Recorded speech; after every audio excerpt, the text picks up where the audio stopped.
Hello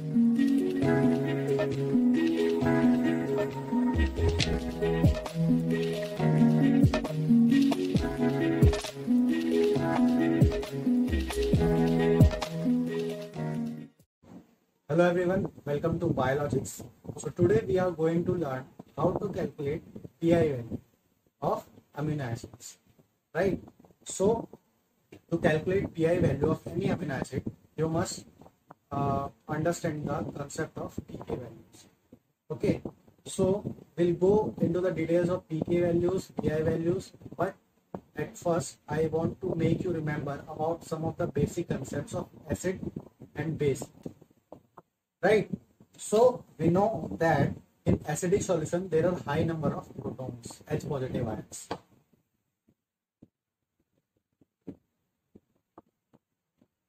H positive ions. And in basic solution there are more number of OH negative ions. OH negative ions, OH negative ions. And in basic solution there is no free protons. Okay, there will be no H positive ions in basic solution and there will be no free OH negative ions in the acidic solution. I hope you understand this. I will use two terms very frequently in this lecture. One is protonated form and one is deprotonated form of carboxylic acid group and amino group. So how we write the protonated form of carboxylic acid and amino group, and how we write the deprotonated form of carboxylic acid and amino group. Let's see this. So when we write the protonated form of carboxylic acid, how we write? We write like this: COOH. And for amino group,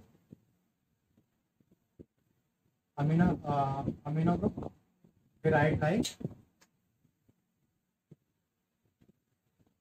this, right? You will better understand the protonated form when I will write the deprotonated form of both these groups. So deprotonated form, how we write? Deprotonated form of carboxylic acid and amino group. So we write like this: COO negative NH2. Why deprotonated form we write like this? Because in deprotonated form the carboxylic acid has lost the proton, has lost the H positive ion, and in amino group it has lost the proton from NH3 to NH2. So we write the deprotonated form of carboxylic acid like this, and amino group like this, and protonated form like this. Okay, now this will help you in the lecture. Now I will give the example of glycine. So this is the protonated form of glycine. Okay, now you know that what is protonated form and what is deprotonated form. Okay, so now I am going to tell you that when we change the pH of amino acid, how the overall charge on the amino acid gets changed. So let's take an example that we have kept this amino acid at pH 1. At pH 1. Okay, and you know that what does pH 1 mean? It means the solution is acidic. The solution is acidic. And acidic means there are more number of protons. There are very high number of H positive ions.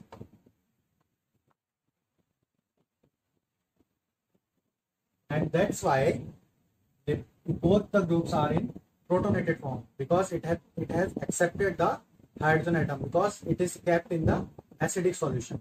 That's why they have accepted the hydrogen atom and are present in the form of protonated form. Now you can see here that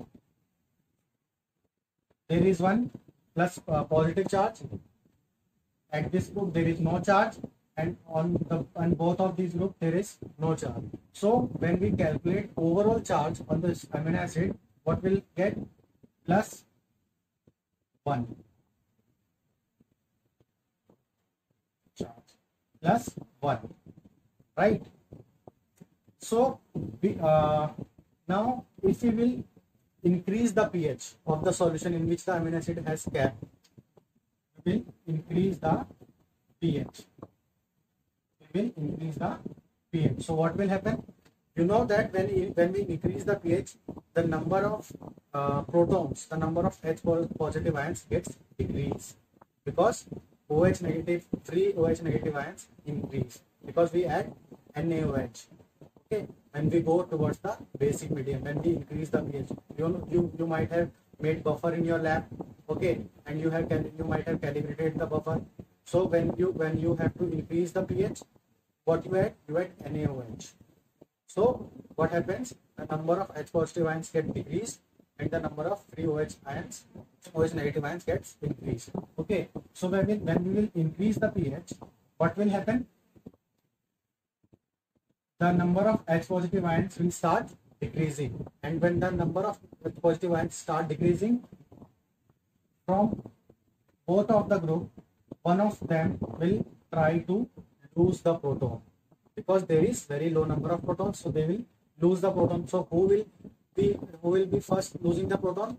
So carboxylic acid has more tendency to lose the proton among carboxylic acid and amino group. So it will first lose the proton when we will increase the pH. So it was kept at pH 1. Now I increase the pH up to 7. That is, physiological pH. Physiological pH. Okay. So what will happen?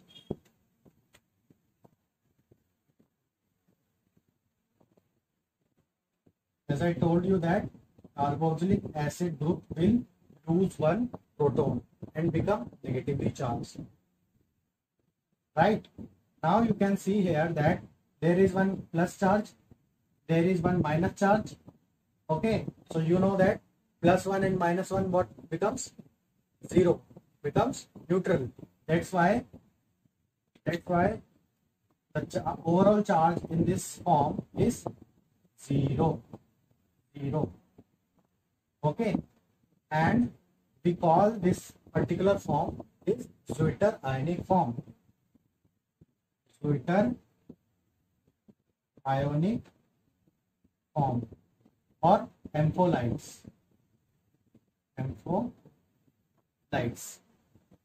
Right?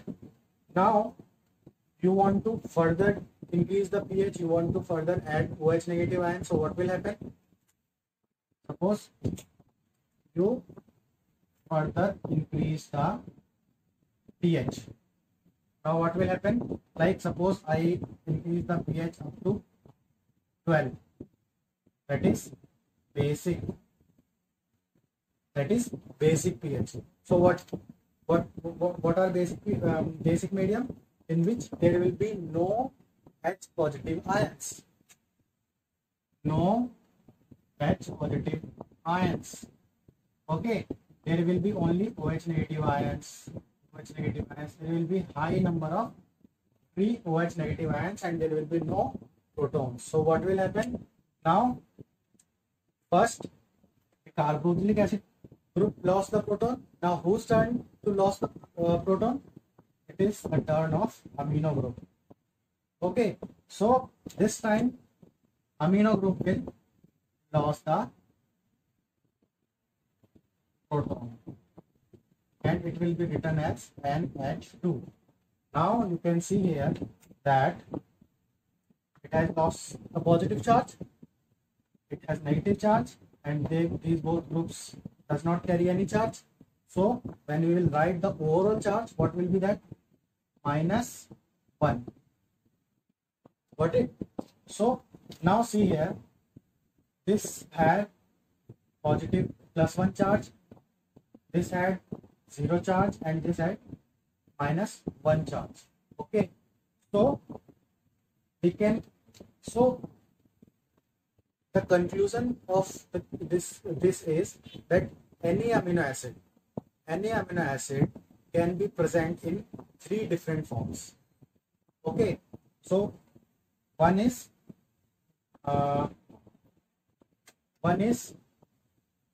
protonated form,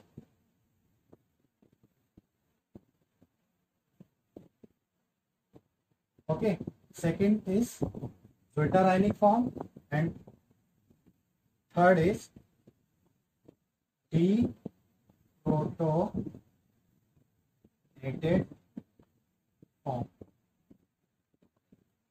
Right, you can see here that this is in protonated form, but this is deprotonated. Here both the groups are in protonated form, that's why it is known as protonated form. Here both the groups are present in the form of deprotonated, that's why the complete structure is known as deprotonated form. Okay, so when we change the pH, we can get different form of any amino acids. Okay, so now we are going to learn how we will calculate the pi value.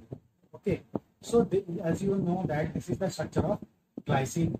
Okay, now I told you that this is protonated form, this is zwitterionic form, and this is deprotonated form. Okay, so when we will increase the pH, you know that first the carboxylic acid group will lose the proton, and when we will further increase the pH, then next this amino group will lose the proton. Okay, so you want to know that what is the exact position when this carboxylic acid group lose the proton, and what is another exact point where this amino group lose the proton, and that is the concept of pK1 and pK2. So pK1 represents the pH at which the carboxylic acid group lose the proton. Okay, so pK1, when the pH reaches at that particular pH where this carboxylic acid lose the proton, that is known as pK1 value. Okay, so pK1, what does it represent? pK1 represents the loss of proton by carboxylic acid at particular pH. And what does pK2 represent? pK2 represent loss of proton by amino group at a particular pH. And what are those two exact points? We will understand with the help of titration curve. Now we started from the pH 1, okay, and we started adding NaOH, OH negative ions. Okay, then we saw that when as soon as we reached this point, okay, before this point the glycine was completely present in the form of protonated form, and when as soon as we reach this point, the carboxylic acid lost the proton. And okay, so before this point, from here to here, all the glycine will be present in the form of protonated form. So there will be only protonated form. Now as soon as we cross this point, the carboxylic acid will lose the proton and start converting into the zwitterionic form. So there will be less protonated form and more zwitterionic form. So when we will move ahead from this point, so there will be less protonated form and more zwitterionic form. Right, now this is the midpoint, that is known as pi value.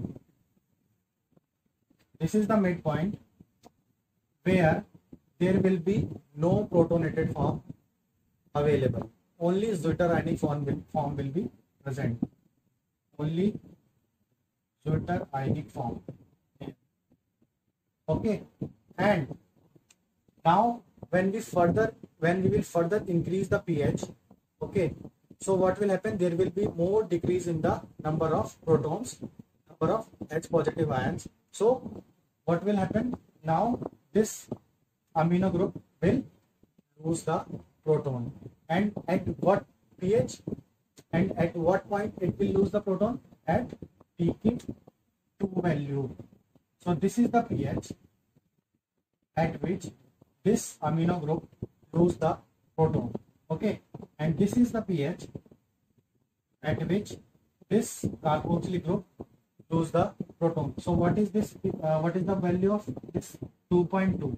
So at 2.2, carboxylic acid group lose the proton, and at pH 9.6, the amino group loses the proton. So this is pK2 value, and this is pK1 value. So this is pK1 and this is pK2. So pK1 represents the loss of proton by carboxylic acid group, and pK2 represents the loss of protons by amino group. Now, as I told you that as soon as we will cross this point, the number of protonated form will start decreasing and number of zwitterionic form will start increasing. And at this middle point, there will be only zwitterionic form of amino acid will be present. And when we will reach this point, this amino group will lose the proton. Okay, and will be converted into the start converting into the deprotonated form. So from this point,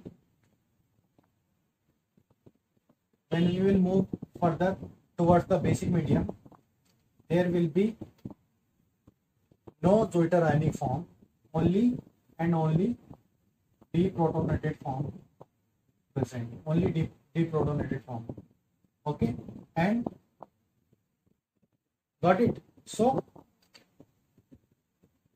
before this point, there will be only protonated form. After this point, there will be less protonated form and more zwitterionic form. At this point, there will be only zwitterionic form.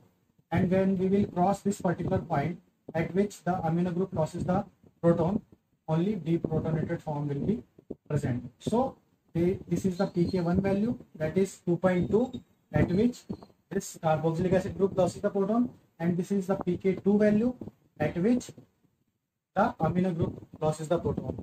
So how we will calculate the pi value? So the formula of pi value is pK1 plus pK2 divided by 2. So what is pK1? pK1 is 2.2 plus pK2 is 9.6, and we will divide this, we'll get 6. So pi is 6, and this is the pi value, that is 6. Got it? Now last and important thing I am going to tell you, that at this particular point, there will be equal number of protonated form and zwitterionic form. Okay, at this point, protonated form will be equal to zwitterionic form, and at this point, pi6, there will be only zwitterionic form, and at this point, there will be equal number of zwitterionic form and deprotonated form. So you must remember 3 points. One is pK1, where there will be equal number of protonated form and zwitterionic form. Pi value, where you will get only zwitterionic form, and pK2 value, where there will be zwitterionic form is equals to deprotonated form. So this was the concept behind the pK value and pi value. For those amino acids in which there is extra carboxylic group present, or extra amino group is present, that it becomes a bit difficult to calculate pi value, because we have to consider the pK value of those extra amino group and extra carboxylic acid group also. Now I am taking one example from both the groups, like I am taking here glutamic acid. I will calculate the pi value for glutamic acid in which there is one extra carboxylic group is present. Okay, so you can see here that here there is two carboxylic acid group is present, and I am taking another example, lysine, in which there are two amino groups are present. This is extra amino group. Okay, so let's calculate the pi value of glutamic acid. Now you can see here that at very low pH, suppose at pH 1, okay, at very low pH 1, it was it was protonated. You can see here all the groups are in protonated form, COH, COH and NH3 positive. When we increase the pH, okay, so first who will lose the proton? The carboxylic acid group that is linked to alpha carbon, because it has more tendency to lose protons in comparison to the carboxylic acid of side chain. So it will first lose the proton. So at that pH at which this carboxylic acid group will lose the proton will be known as pK1. pK1. So this is the pH, 2.2 pH at which this carboxylic acid group will lose the proton. So this is pK1, that is 2.2. Now you will further increase the pH. Okay, so now who will lose the proton?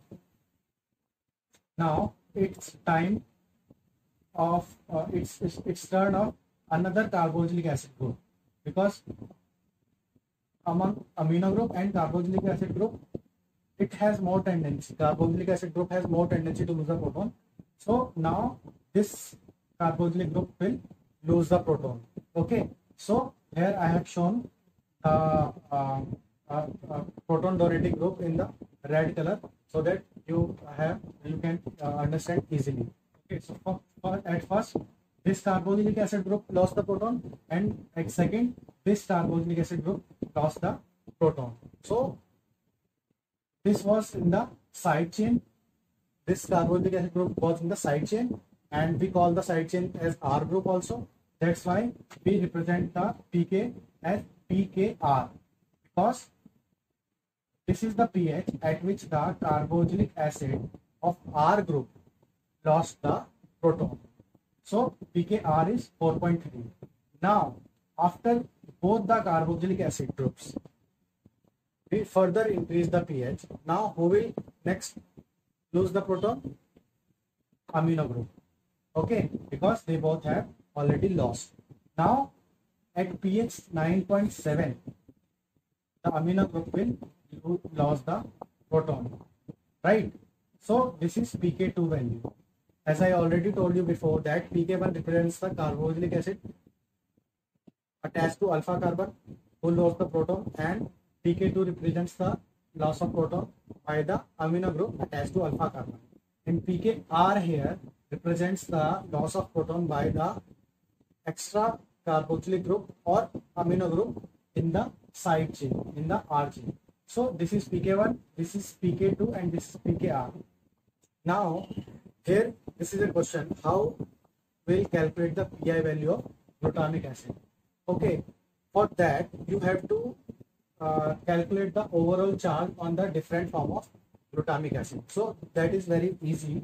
You can see here that there is no charge, there is no charge, there is one plus charge, there is no charge. So overall charge is plus 1, right? Now here you can see there is one minus charge and there is one plus charge. So that became neutral. So there is no charge. It is zero charge, right?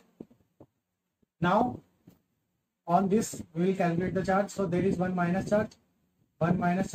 So minus 1, minus 2, and 1 plus 1. So minus 2 and plus 1, minus 1. Here we will calculate minus 1, there is no charge. So minus 2, right? So to calculate pi value, we add pk values and divide by 2. So here there are 3 pk values, pk1, pk2 and pkr. So do we add all three pk values and divide by 2 or 3? No, we take and every time only 2 pk values. So here what are the pk values we will take? So we always, this is a very simple trick, and you will never do mistakes in your exams to calculate pi value of glutamic acid or lysine wherever there is extra group and wherever there are 3 pk values. So here what pk values you will consider? So remember one thing, you will consider those pk values only where this in which the Schwitter ionic form is present.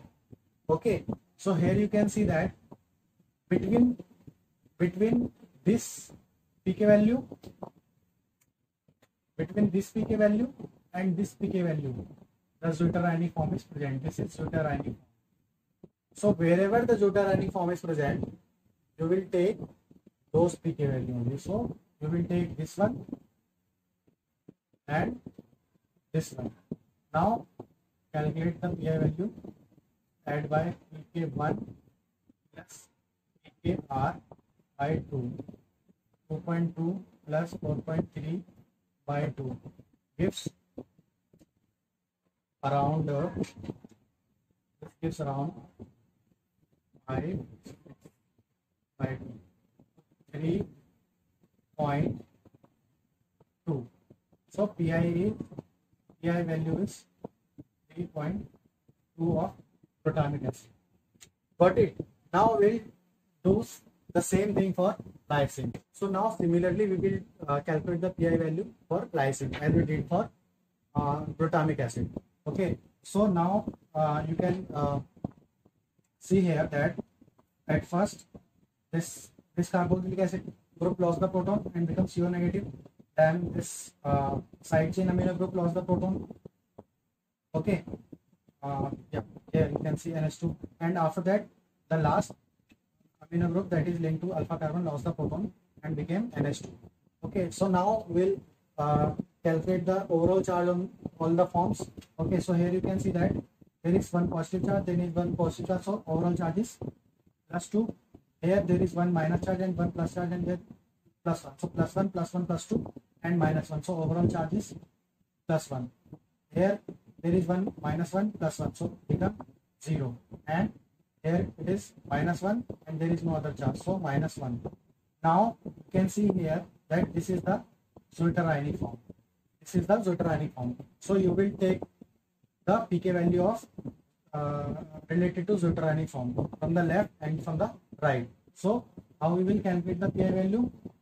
We'll take this pkr value plus pk2 value divide by 2. So we will do 9.8 plus 10.79 divided by 2. We will get around 19.7 divided by 9.7. Okay, so pi value is 9.7 of lysine. Okay, so this is very simple trick. You have to first look for Schwitter ionic form, and you can take the pk value of related to the Schwitter ionic form from the left and from the right and add them and divide it by 2. So this is very simple trick. I hope you all understood this lecture, and if you have any doubts, any queries related to today's lecture, you can always write in the comment box. And if you like this video, please subscribe my channel for the upcoming videos. And the coming video I'm going to make will be based on how to calculate peptide charge.